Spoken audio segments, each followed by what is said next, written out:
The $5 million inheritance left by my father-in-law will be managed entirely by us, the couple. Also, I've decided to cut ties with my mother-in-law. Well, if that's how it is. Mom, don't take it personally. During my husband's funeral, my son and daughter-in-law suddenly made this announcement. Honestly, it's not the right time for such discussions. They stood there in front of all the relatives, looking smug. I couldn't help but feel exasperated. Wait, you're cutting ties? Are you sure that's a good idea? Of course it is. That's why I said it. Understood. If that's what you want. Upon hearing my response, my son and daughter-in-law left the funeral venue in high spirits, even though the funeral was still ongoing. But I won't remain silent. For now, let them enjoy themselves. I'll make sure they experience their own version of hell. My name is Lillian. After graduating from university, I joined a major bank. Although my primary role was receptionist, I met my husband, who worked in sales, and we got married after 3 years of dating. Thanks to the bank's reputation, my husband's income was substantial, so I retired early and became a full-time homemaker, supporting him. Isn't he independent yet? He's almost 40 now. My husband's complaints were never about work. He always centered around our only son, Justin. I know, right?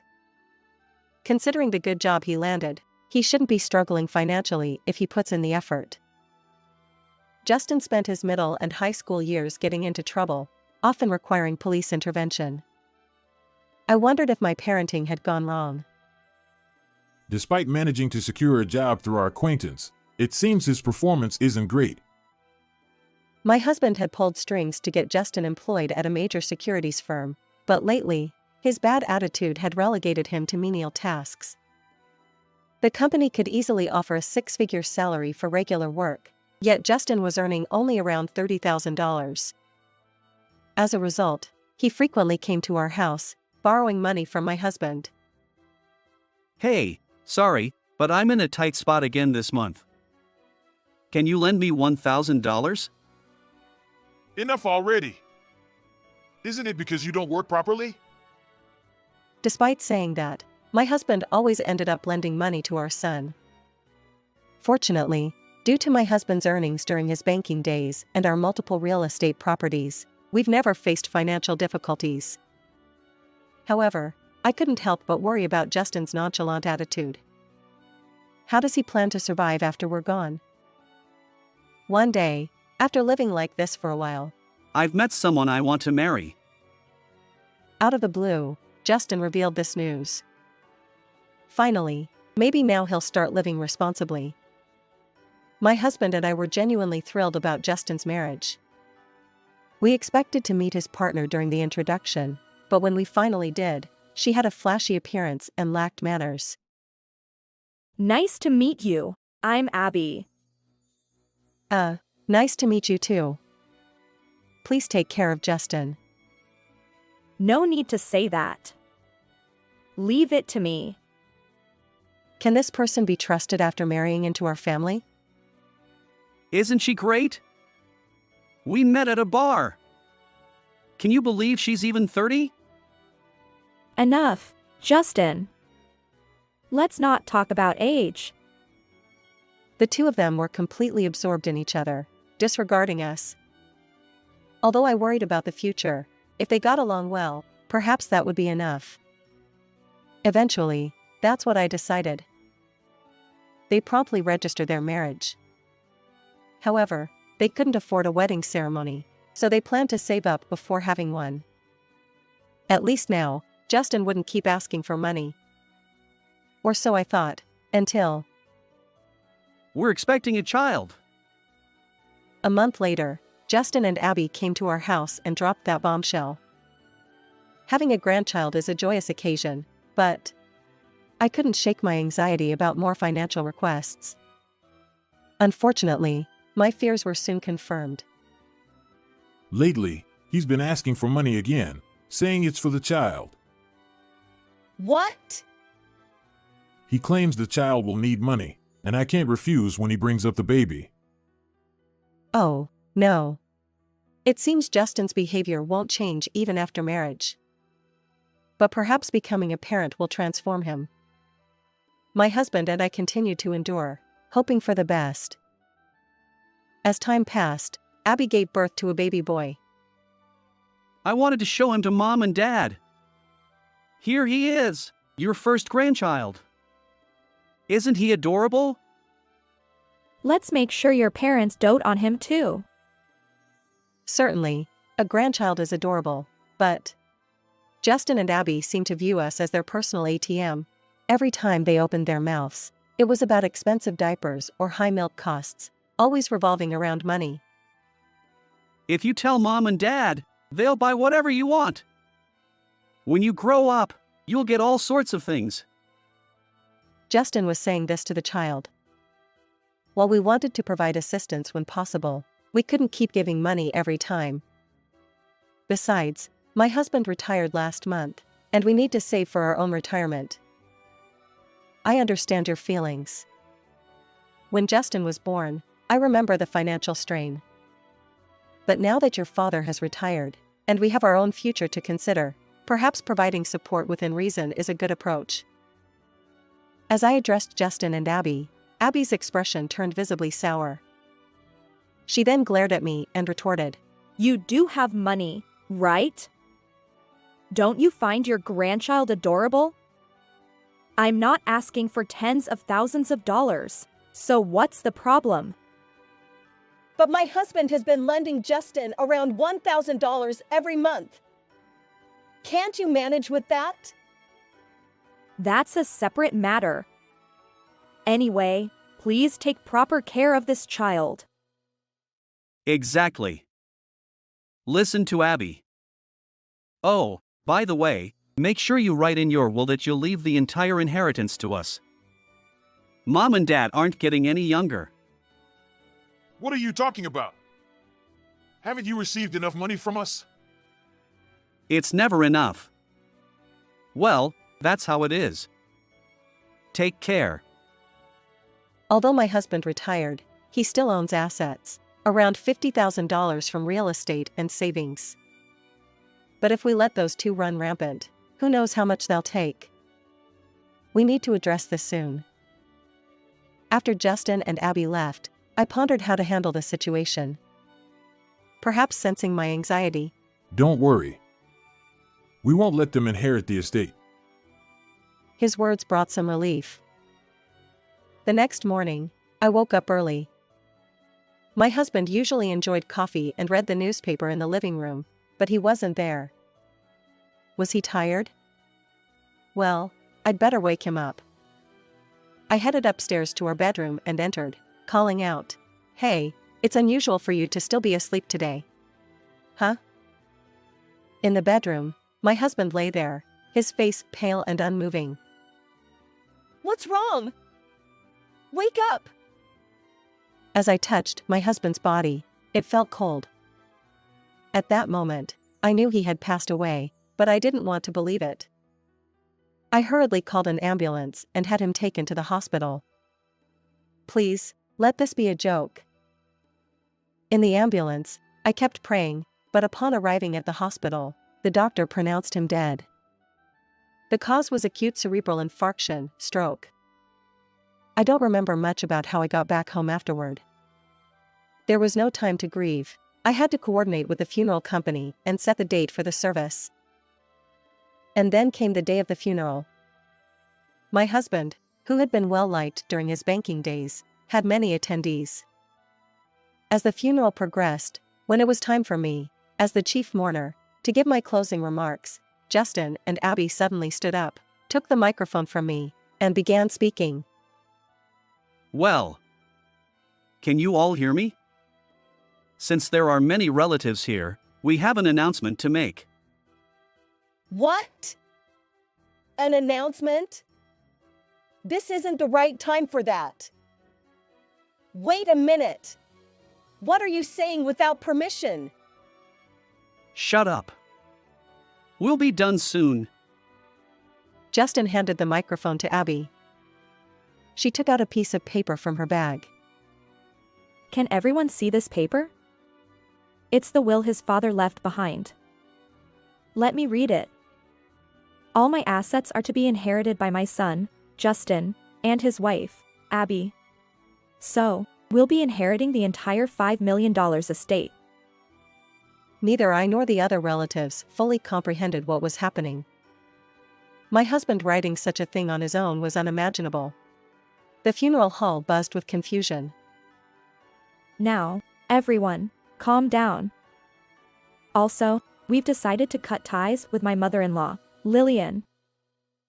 Cut ties? Between the inheritance talk and this, what is she getting so excited about? Cut ties? Are you serious? Is that really okay? I'm dead serious. Besides, I heard from my father-in-law himself that you'd been freely spending the money he worked hard to earn. I don't want any further relationship with someone like that, and I certainly won't let you inherit anything. I've never done anything like this before. To lie and try to take away our money. Fine then. If that's what you want, I'll grant your wish and cut ties. Very well then. I understand. I'll cut ties with you. Additionally, I renounce my inheritance entirely. You can have the house too. Is that acceptable?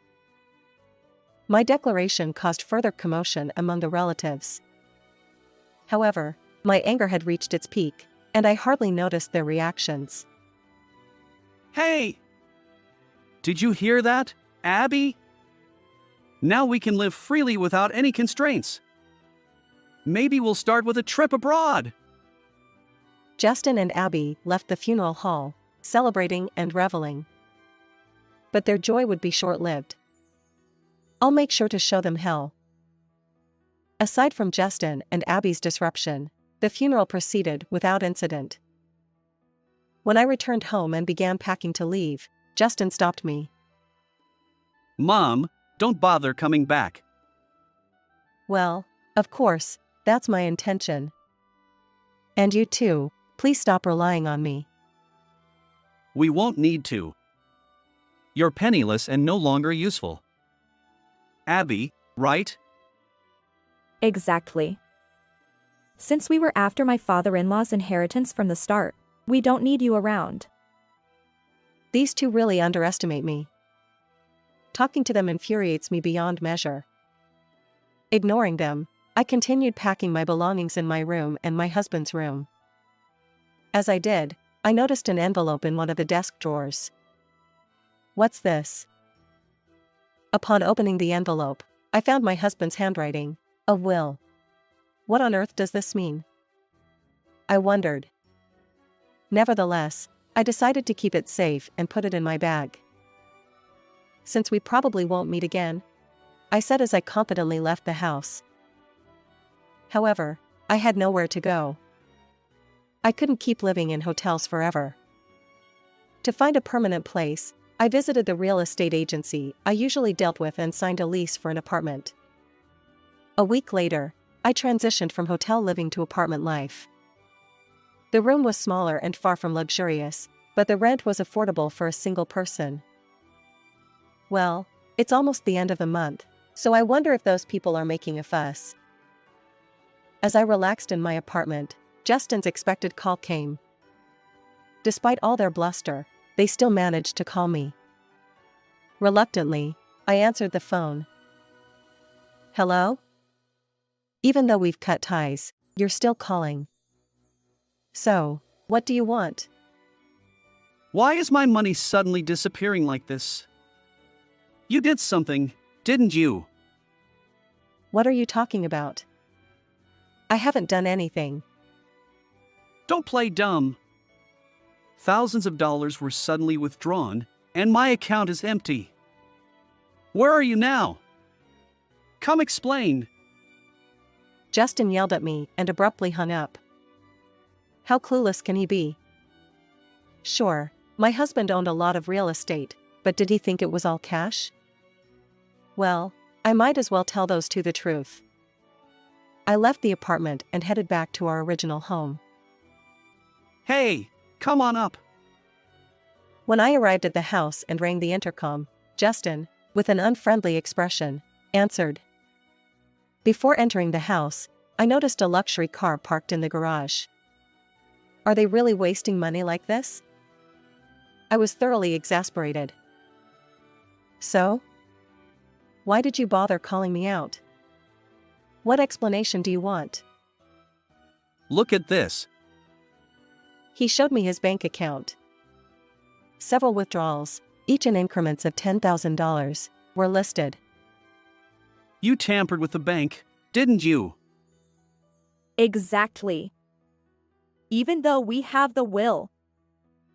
They were convinced I was the villain. How foolish. You know, do you really think your father, who was just a bank employee, bought all that real estate with cash? Yes, when you add it all up, it's a $5 million estate, but that's only if we sell the properties. Even after saying this, they still looked bewildered. Still don't get it? All this money is being deducted from the bank. It's all debt. Understand? Finally, Justin seemed to grasp it. What the? You should have told us beforehand. There was no reason to. After all, you two inherited everything from your father, right? Well, there's still rental income, so it won't go negative if you manage it normally. Yeah, but we bought a car this month and went on a trip, so we're broke. Can you help us out a bit? At that moment, I slapped Justin across the face. How self-centered can he be? He never even considered my feelings. Enough is enough. You said it yourselves, didn't you? According to the will, I've transferred the inheritance rights to you. So, isn't it normal for you to inherit all the debts too? You're not kids anymore, so don't rely on your parents forever. Justin, who had just received a slap and was yelled at by me, covered his face in shock. Until now, I had never used violence against Justin, and he probably never expected to be physically confronted. Watching our exchange, Abby, Justin's wife, started making a fuss. What are you doing? Justin, are you okay? This is violence. I'll report it to the police for assault. Thank you for mentioning the police. As if I had been waiting for this moment, I pulled out the genuine will. The police? I don't mind at all. But first, take a look at this. Do you recognize it? What's that envelope? This is the authentic will left by my husband. Justin and Abby both turned pale and froze on the spot. They must have thought it was impossible for the real will to surface. After all, they had forged a fake one. Their expression said it all. What are you talking about? The will was handed to me directly by my father-in-law. Then show it to me. I confronted Justin and Abby, who reluctantly handed over the forged will. When I compared it to the real one, the difference was clear. As I suspected, this is a fake. Abby, this is a serious crime. Are you ready to go to the police for document forgery? No, well, that's... Despite just having a baby, what are you planning to do now? I'm not asking you to return the inheritance rights, but it's only fair that you inherit all the debts. You're not going to keep relying on your parents forever, are you? I spat out these words and left their house. This time, I was sure I wouldn't return. In the end, I didn't report the fake will to the police. The debts were already overwhelming, and I didn't want them to increase further. Justin called me later, revealing that he had sold the real estate in a panic to keep up with the loan repayments. Unfortunately, its value had dropped significantly. and he was still struggling with debt. Abby divorced Justin, and although she tried to claim alimony, her reckless spending during their marriage worked against her. The custody of their child went to Abby, but the real victim was the child. Growing up without knowing their biological father's face, it's truly heartbreaking. As for Justin and Abby, I no longer cared. But I sincerely hope that their child will find happiness. With that wish in my heart, I plan to spend my remaining years in peace.